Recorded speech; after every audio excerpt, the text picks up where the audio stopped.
for Queensland, the likes of which Queenslanders have never seen before. We will invest in the health system. We will address the growing needs of our state. And, as we recognised at National Cabinet last week, health is a national issue, but our government is absolutely determined to build the infrastructure that this growing state needs. Queensland is full of so much opportunity, with the unemployment rate coming down to 4% and job-generating industries right across Queensland. Queenslanders know that they have a government that cares about them, that listens to them, and that will continue to deliver for them. I'll hand over to the Treasurer to say a few words. Thanks very much, Premier. Well, the budget tomorrow will deliver those things that matter the most to Queenslanders: good jobs, great services, and of course protecting and enhancing our fabulous and enviable Queensland lifestyle. We'll be looking to make investments across a whole range of areas, as the Premier says. Health will be at the centre of the budget, the most critically important portfolio to deliver health care to Queenslanders wherever they live across this vast state of ours. So it'll be a strong Labor budget, focused on Labor values and delivering those jobs, those services, and supporting the lifestyle of Queenslanders wherever they live in the state.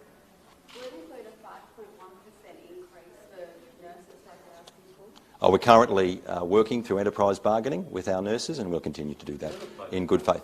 Sorry, is that a budget matter, or is that dealt with outside the budget? We work through all employee expenses as part of the budget, and we report on them as part of the budget too. And will there be a coal royalty hike, and by how much? We'll announce all of our revenue measures tomorrow. What about the claims that you're recycling old announcements ahead of this budget? I don't think that has any substance at all. The things we've announced already are significant social reforms, providing additional funding to young people in care up to now the age of 18, very substantive social reform, putting money into the necessary storage we need for our renewable energy system, $48 million to expand pumped hydro, to accelerate Barumba near Gympie, and then to look for another site for pumped hydro, and of course $35 million into the translational manufacturing facility at TRI. That's groundbreaking. That is the highest quality advanced biomedical manufacturing in the world that we'll be doing in our own backyard. So all of those announcements that we've made so far are new for Queensland, and that's what we do as a government, backing services, creating jobs, but also funding those new industries and those new jobs in more and growing industries. What about the 1,200 apartments Yeah. that you've announced? Yeah. That funding was there already. But the process of government always goes on. We made a groundbreaking investment decision last budget to create those funds, including for housing. It's never happened before in Queensland, and now we're announcing the delivery of that. So that's what governments do. We make our announcement and then we deliver. And when it comes to housing, of course, we're doing our bit as a government. That's a very significant partnership we've got with the Brisbane Housing Company. So that's going to be really, really important for the future. Is the budget about the funds, though, not the delivery? It's about both. It's about both. Every year we allocate funding to a whole range of services, initiatives, policies, but also Labor programs that we focus on and continue to deliver. And so that's why this will be a groundbreaking budget. It'll be a budget the likes of which we have not seen before in Queensland, and I'm so excited to be delivering that.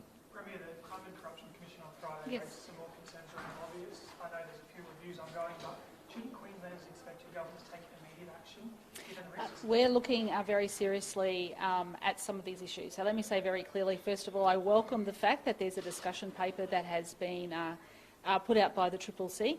And let me say too that the New South Wales ICAC did a very similar process back in 2021. So that discussion paper is there, and I think from memory submissions close on the 15th of July. We also have the Peter Coldrake review. The other thing I've said publicly, and I'll say it again today publicly, is that I absolutely do believe that we need to tighten up some of those definitions around lobbyists, because there are people at the moment who are acting as in-house counsel or consultants that need to be captured. So we are absolutely looking at that, just waiting to see Peter Coldrake's report. Okay? Premier, do you want fossil fuels included or excluded from the energy security market?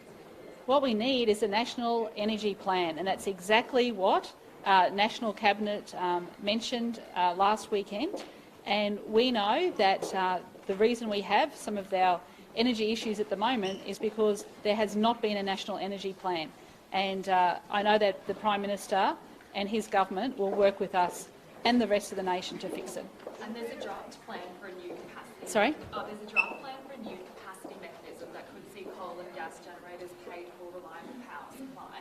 Do you think that's sensible? We'll look at those details as a cabinet. Okay? All right, thank you. Thanks, everyone. Thanks. See you tomorrow. Thank you.